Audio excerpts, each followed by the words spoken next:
My mother testified against me in court. She didn't know I had spent 20 years in that very arena, black robe on my shoulders, ruling on the kind of cases that were now swallowing us whole. I was 72, a retired judge, a grandmother of three. She was 91, shawl slipping off her bones, hands folded around a purse that still smelled faintly of talc. When the clerk swore her in, she stared at me the way a stranger stares at a closed door, certain it won't open for them. "Did your daughter ever try to control your money?" opposing counsel asked, soft as a hymnal. "She took my keys," my mother said, voice thin but steady. "She said it was for my safety." "She was worried about scammers," he prompted. "But did you feel threatened?" My mother's eyes slid past me to the gallery where my brother sat with his wife, both of them immaculate and impatient. "I did," she whispered. "She wouldn't let me go to the bank alone." The stenographer's keys clicked like rain. I folded my hands so no one would see the tremor, anger, not fear. My mother had once wrapped me in her coat during winter storms. Now she was handing me to strangers by the sentence. How could my own mother look at me and call me a thief? I tasted the metal of restraint. I knew this dance. The gentle questions, the careful nods, the portrait of a dutiful son rescuing an ungrateful sister who had overstepped. They thought they'd chosen the perfect witness, a mother with a neat story and a fragile memory. They didn't know I recognized every move because I'd watched it from the other side of the bench. They didn't know what I had brought with me. But to understand how we reached this moment, I have to go back to the beginning. I retired in late autumn, the year the maples turned a stubborn red, and refused to let go. The first week at home felt like a misfiled afternoon. I kept reaching for a gavel that wasn't there and waking at 5 to an alarm I'd already shut off forever. By day 3, my hands wanted work. I baked a pie that came out lopsided and called my mother to bring her a slice. She answered on the 4th ring. "I was outside," she said, a little breathless. "The blue jay is back?" When I reached her bungalow, the blue jay was indeed holding court on the lilac bush, scolding the world. My mother's face brightened when she saw me, the way it always had, as if she were surprised that good things could keep happening. "You look tired," she said, squinting. "Too many criminals?" "No more criminals," I said. "Only pies." She laughed, then winced. "I stood too fast." "It's nothing." I watched her as we ate. She asked me the same question about the crust twice. She set her fork down and forgot where she put it. Little things, the kind you tell yourself you're imagining because noticing them turns you into a sentinel, and sentinels sleep in chairs. A week later, a nurse from her clinic called me. Lab results were good, blood pressure stubborn. "And she missed 3 morning doses of her medication last month," the nurse added. "She says she took them later." "I'll set pill organizers," I said. "I'll come by each morning for a while." That plan lasted 5 days. On day 6, my brother Greg called. "Back off," he said without preamble. "You're smothering her." "I'm filling pill boxes," I said. "Since when is that smothering?" "You've retired and now you need a project. Don't make mom your project." Greg had a way of making concern sound like trespass. He was 58, competent in a way that mostly meant immaculate shirts and an ability to talk through silence until it broke. He visited our mother on Sundays with a bouquet and a bag of groceries that always included things she couldn't eat. He had opinions like furniture, heavy, placed once, never moved. The first real tremor came in November. My mother's bank called to verify an address change. "We received a request to switch the mailing address to a P.O. box," the manager said. Is that correct?" "No, I said, calm as training. "Yeah, please void that request. I'll come in tomorrow." At the bank, the manager slid a copy across to me. The signature was my mother's, but the numbers in the P.O. box were Greg's. I recognized them from a package he'd once had delivered to my house by mistake. "It's a misunderstanding," I told the manager, and believed it because belief is easier than dismantling your brother. When I confronted Greg, he didn't flinch. "She loses her mail," he said. "I thought a box would help. They hold it for you. It's safer." "You don't change someone's banking address behind their back." "I had permission." "From whom?" "From the woman whose name is on the account." He looked at me as if I were the one trespassing. If you're going to make everything a federal case, why don't you put your robe back on? I changed my mother's mailing back, set up online alerts, and told myself I was done with small wars. In December, the small wars went silent and a quieter battle began. My mother started hiding bills in cookbooks. She told me she'd paid the phone company when I'd watched her write a check to the electric. Her winter coat stayed on the back of a chair, even when it was snowing. I don't need it, she'd say, cheeks pink. Pride can be a furnace. On New Year's Day, I found a gray bruise on her forearm like a thumbprint. I bumped a door, she said. The door didn't have sharp edges. I didn't ask again. The bruise faded, the door stayed. In February, Greg arrived at Sunday dinner with a glossy brochure. Just to look, he said, tapping the photo of a smiling woman on a patio. Continuing care? They have bingo? My mother bristled. I have a house. Bingo is not a plan, he said, opening the booklet to floor plans like a magician revealing a rabbit I hadn't asked for. They have a shuttle. The grocery store is on site. Less worry for all of us. For you, I said. He smiled the way he always did when he wanted to be reasonable. Don't be dramatic. I'm thinking long term. Are you thinking long term before or after the address change at the bank? His eyes cooled. You're implying something ugly. I'm asking a question. A question asked the wrong way is an accusation, he said, and then turned to my mother. Mom, she's making this stressful. I just want you safe. Safe from what? My mother asked. From falling? From scams? From forgetfulness? He looked at me. From people who mean well and overstep. The word meant, for everyone else slid into the room, guardianship. He didn't say it, he didn't have to. Once said, that word sits on the table like a loaded object. That night, when I washed the pie plates and the quiet turned thin, I sat at my kitchen table and made a list. It was not the kind of list you write in the center of a legal pad with tidy headings and a pen that doesn't smudge. It was a tired woman's list on the back of an envelope. Bank alerts, duplicate keys, medication audit, power of attorney review, consult elder law attorney. At the bottom, I wrote one more thing, talk to mom without Greg. 2 days later, I took my mother to the library, the one with the old oak table in the corner by the local history shelves. She traced the grooves in the wood with her finger while I spoke. Mom, I need to ask you something, and I need you to answer me, not the idea of me that Greg talks to. She smiled sadly.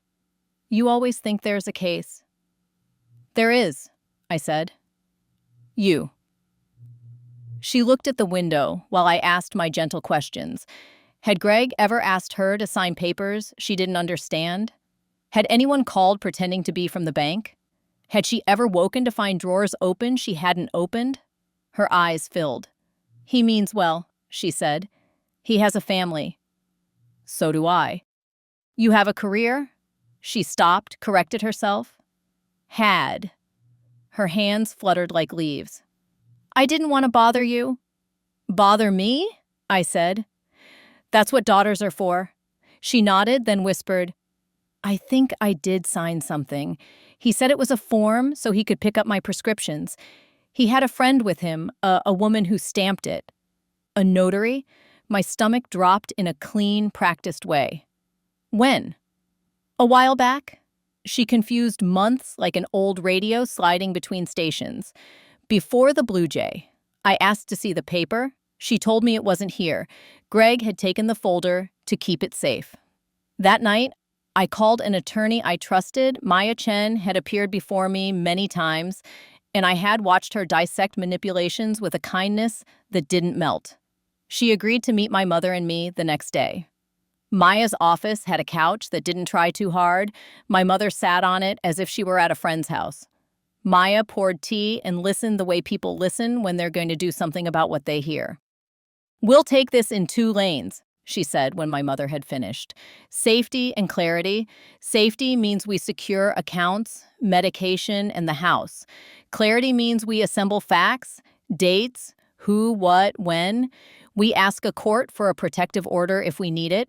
We ask for a capacity evaluation by a neutral clinician. We don't accuse, we evidence. I nodded. And Greg? We give him less to push against by taking away surprises, she said. And if he forces our hand, we're ready. We changed the locks. We moved my mother's spare checkbooks to a safe box in my name and hers. We set 2 camera doorbells at the front and back and a motion sensor that sent quiet, private alerts to my phone. We set up a daily home health aide for 3 hours in the morning to bathe, to sort pills, to be a witness with a notepad. Greg called within 48 hours. You changed the locks? Yes. You had no right. I had every right. And so does she. She lives here. You're isolating her. I'm scheduling a capacity evaluation, I said, staying with the facts because emotions are rivers that drown you when you stand in the wrong spot. You're welcome to attend the intake. I won't be ambushed by your friends. It's neutral, that's the point. He hung up. He texted my mother's phone within minutes. You're not safe with her, she's taking everything. He didn't know the aide was there, writing the words down as my mother read them aloud, confused. He didn't know the phone plan backed up messages. The evaluation took place in March in a room that tried to be both clinical and kind, and mostly succeeded.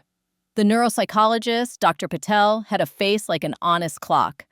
My mother completed tests and then told a story about the blue jay.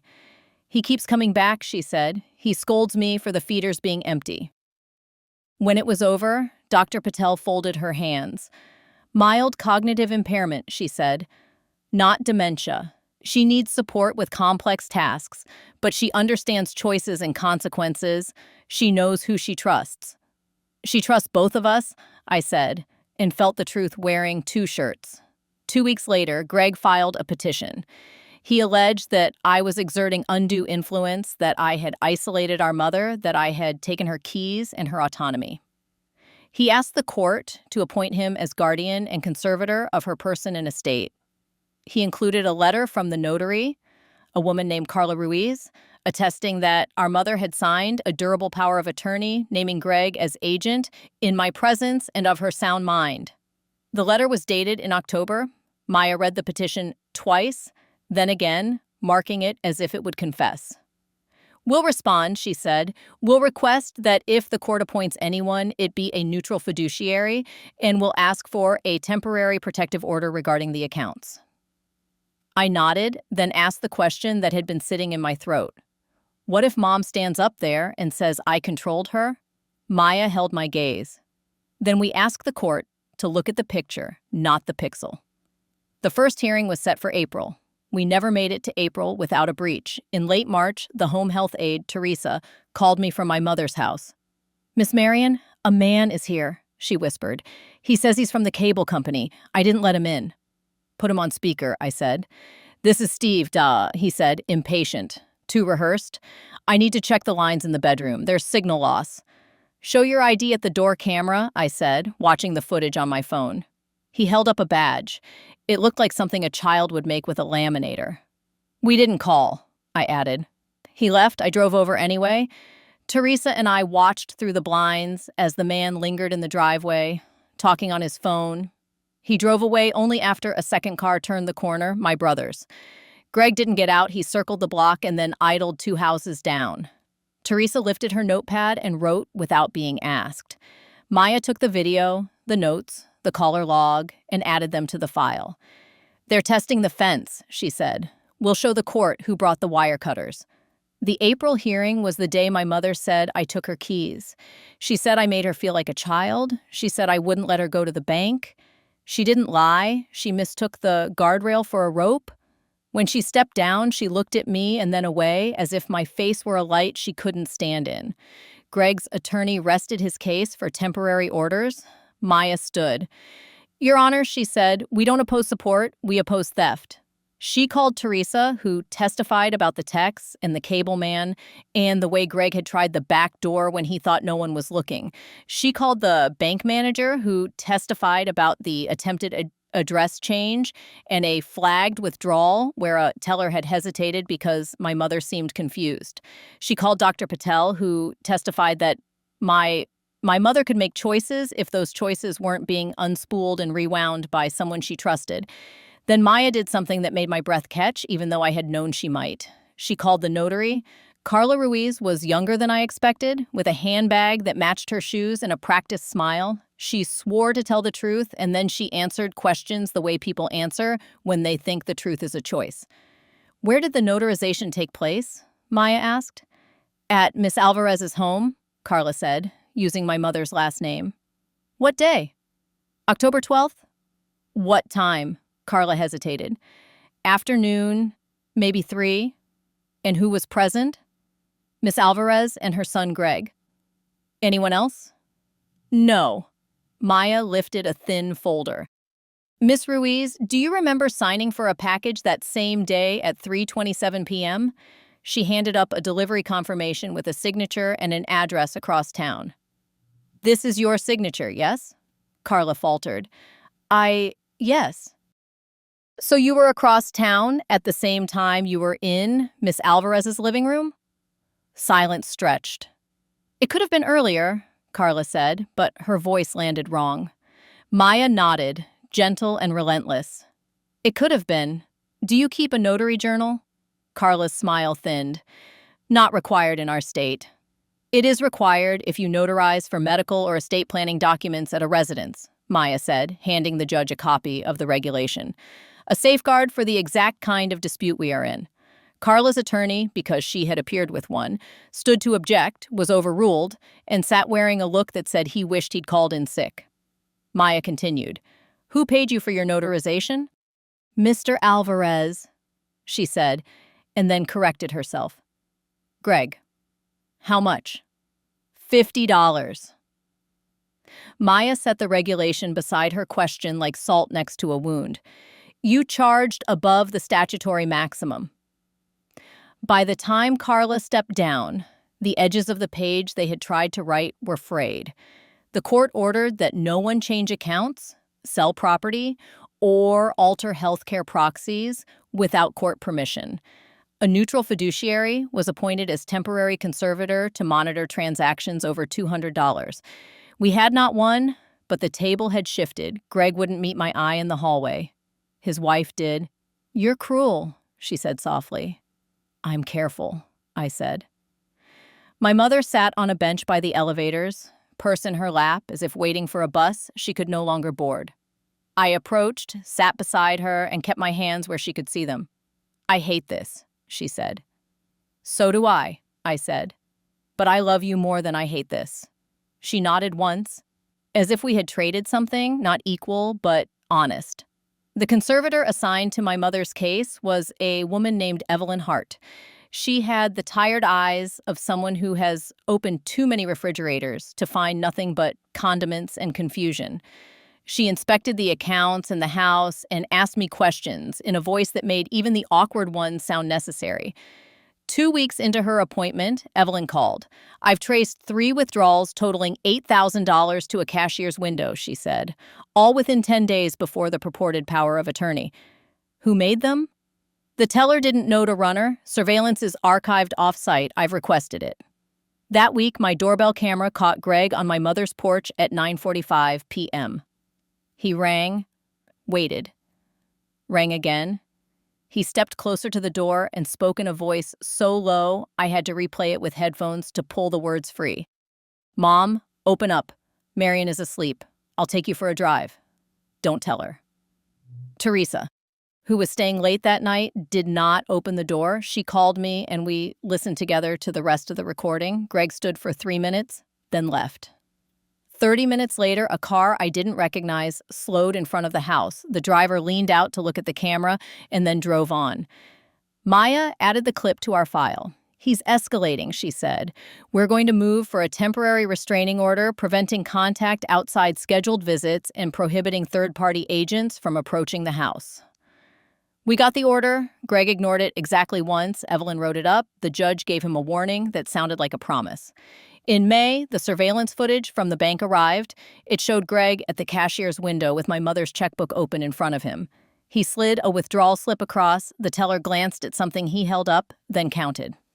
My mother wasn't beside him. The timestamp matched the day she had been at Dr. Patel's for baseline labs. The nurse's log placed her in a chair with a blood pressure cuff at the exact minute Greg was folding cash into his wallet. Evelyn sighed when she saw it. I will file an incident report, she said, and a motion to expand my powers. If the court agrees, I'll freeze withdrawals over $50 unless cleared by me. Do it, I said. And then I sat in my car and let myself cry in the messy, unjudicial way I had avoided for months. How long had my brother been building his case with her trust? And my mother been letting herself be led because the alternative felt like disloyalty? June brought heat and a slow-baked exhaustion. The Blue Jay kept visiting. My mother began to mix memories like paint. She told a neighbor I had moved into the house when I hadn't. She told Teresa that Greg had promised to take her to the ocean, a place she hadn't seen in 40 years. Teresa wrote everything down with the care of someone who knows ink is stronger than outrage. One night, as I was sorting my mother's insurance statements, I found it. A letter from a law office I didn't recognize, dated the same week as the notary's visit. Draft will enclosed for review, it said. The draft left the house to Greg with a life estate for our mother. It left me the contents of my mother's jewelry box. I held the paper the way one holds a photograph of a person who isn't gone yet but has started leaving. My mother had never expressed a preference in her will other than fairness. She had told me once, "What I own is for what I love." The next morning, I took the letter to Maya. She read it, then pressed her fingers against her eyes. Undue influence is a cliff we can describe but not always prove, she said. But this helps us map the ledge.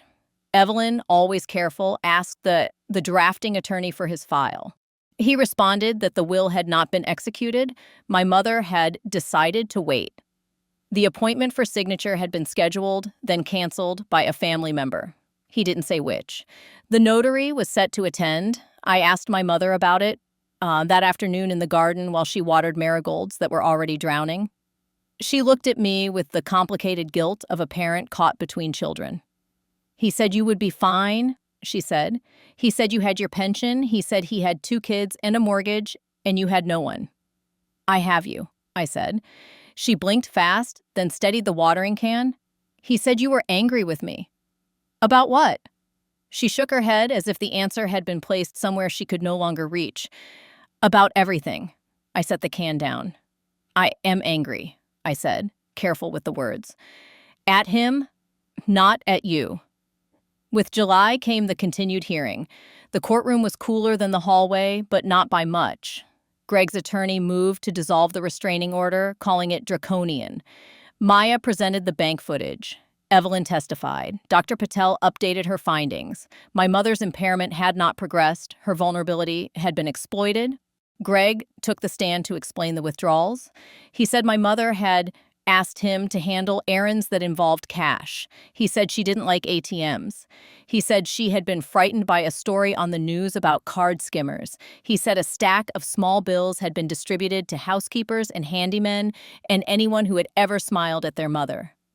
Maya let him lay the bricks, then showed him where they led. "Name one housekeeper," she said. "Name one handyman. Provide a date. Provide a receipt. Provide a first name." He named no one. Then Maya asked a question that changed the air. "Mr. Alvarez, did you ever ask your mother to record a message on your phone explaining that you were helping with her finances so you could play it at the bank if a teller hesitated?" He looked at his attorney, then said, "Yes." "Play that message," Maya said. He didn't expect that. He thought the admission was a stone that would sink without a ripple. He dug out his phone and pressed play. My mother's voice filled the room. "This is Anna Alvarez," she said. "My son Greg helps me with withdrawals because I'm forgetful. Don't bother my daughter with questions. She is busy." Maya let the words sit. Then she asked, "When did you record this?" "In October." "Before or after the notary?" "Before."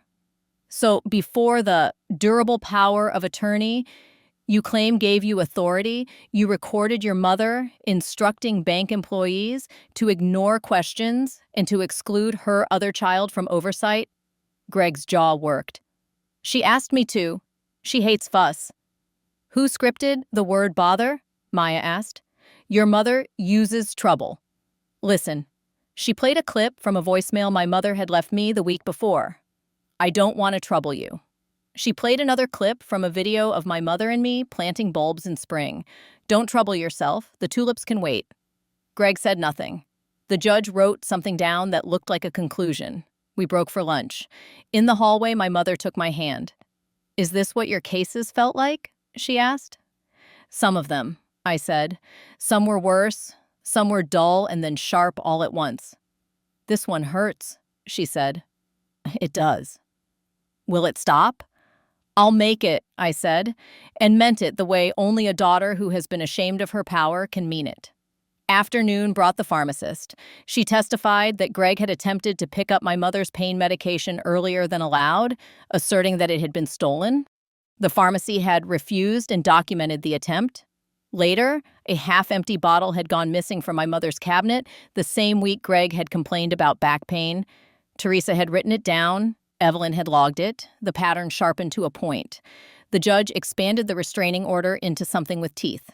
Greg's visits would be supervised by Evelyn or her designee. Money above $50 would require Evelyn's approval.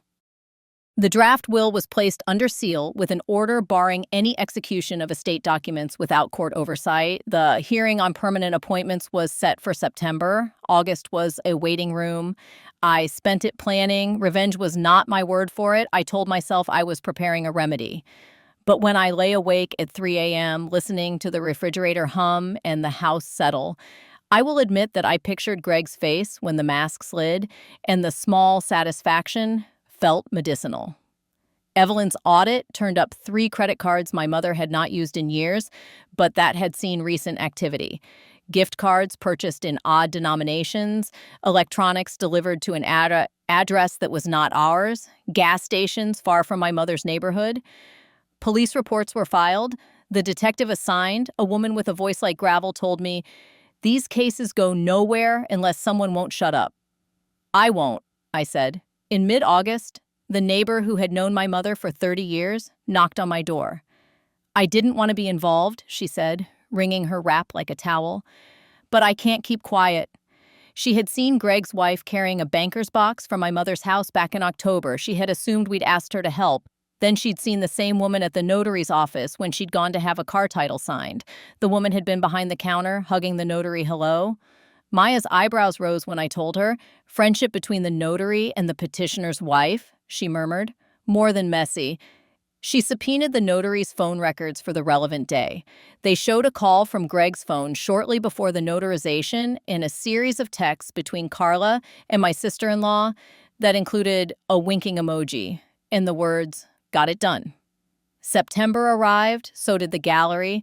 Neighbors who wanted a story, older men with time, young lawyers hoping to see something they could tell their mentors they had witnessed. My mother wore a blue dress I had pressed. She held a rosary in her purse but didn't take it out. The morning began with procedural skirmishes. Greg's attorney tried to exclude the bank footage as incomplete. Denied. He argued that the notary's errors were technical and should not infect substantive rights. Overruled. He suggested I was motivated by control and old sibling rivalry. I thought of our childhood, of the day he had cut the heads off my paper dolls because I had said no to a game he invented, and I let the memory pass like weather. Then it was Maya's turn. She constructed the timeline with the patience of a person setting bones. October, notary visit, draft will, bank cash withdrawals, recorded message to the bank. November, attempted mailing address change. December through March, escalating attempts to isolate, texts labeling me the threat.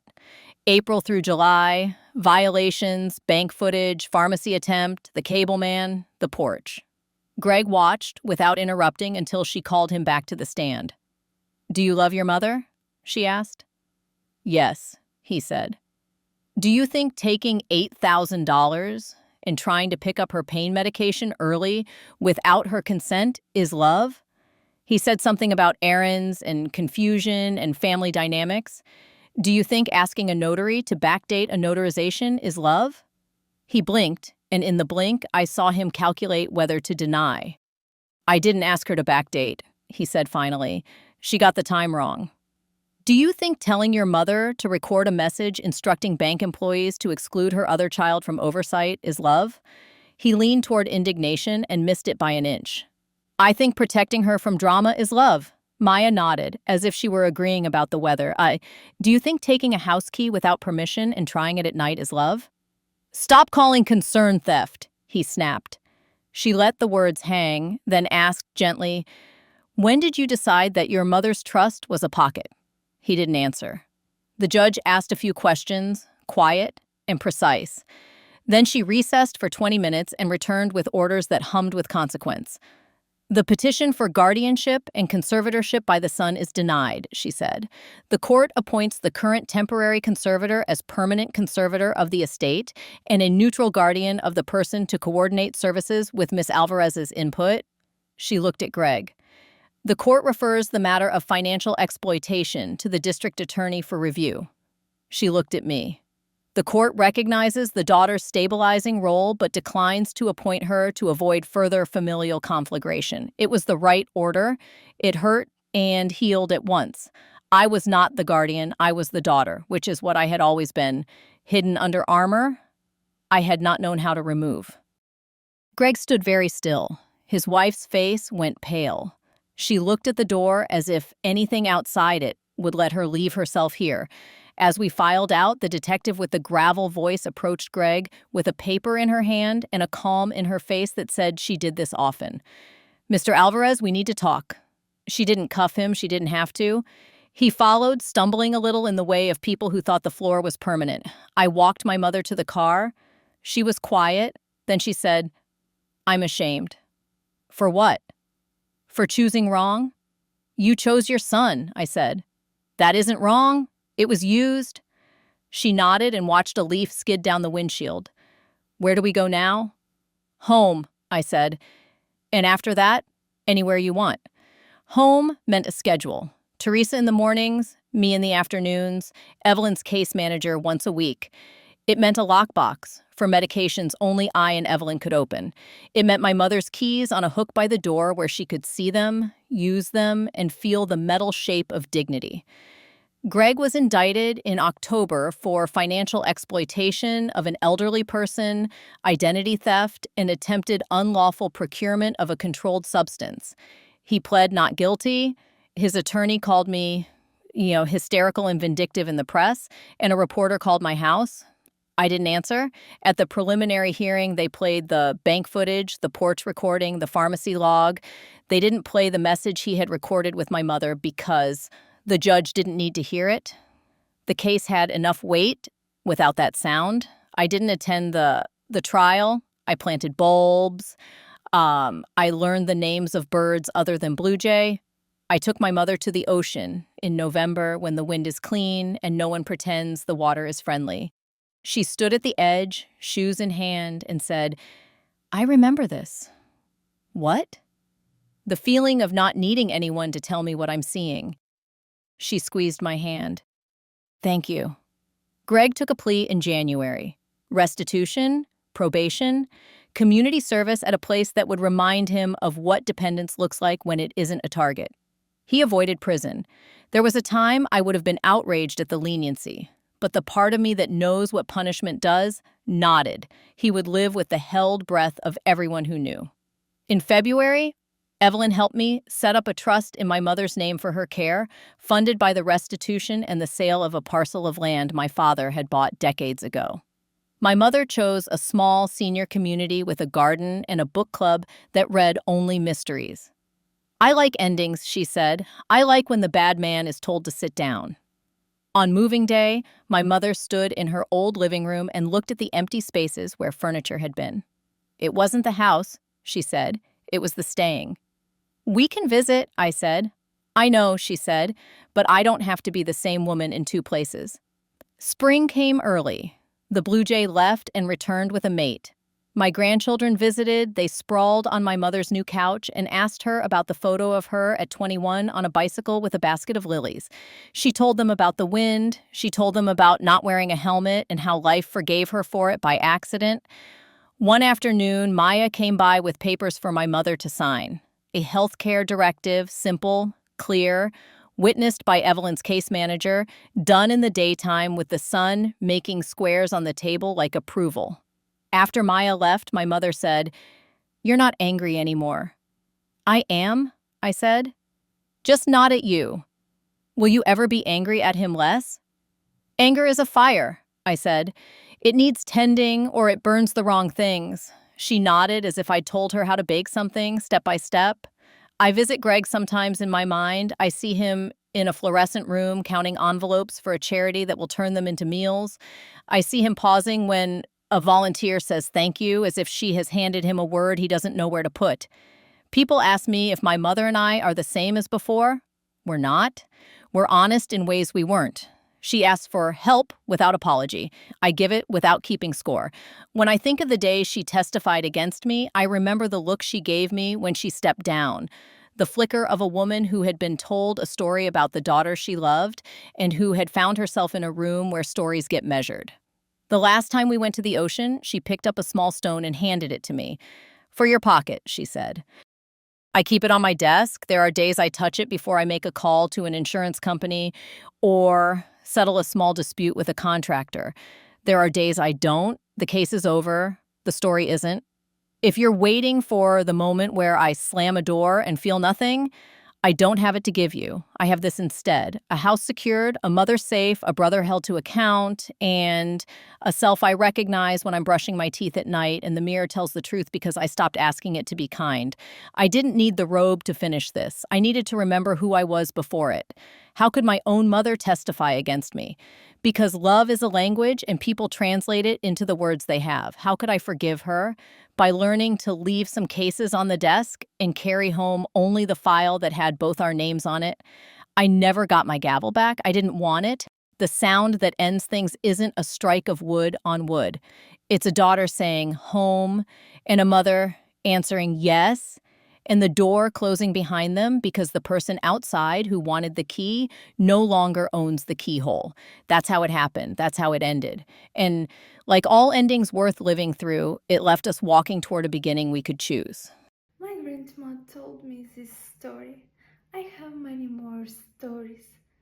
Subscribe so you don't miss the most interesting things.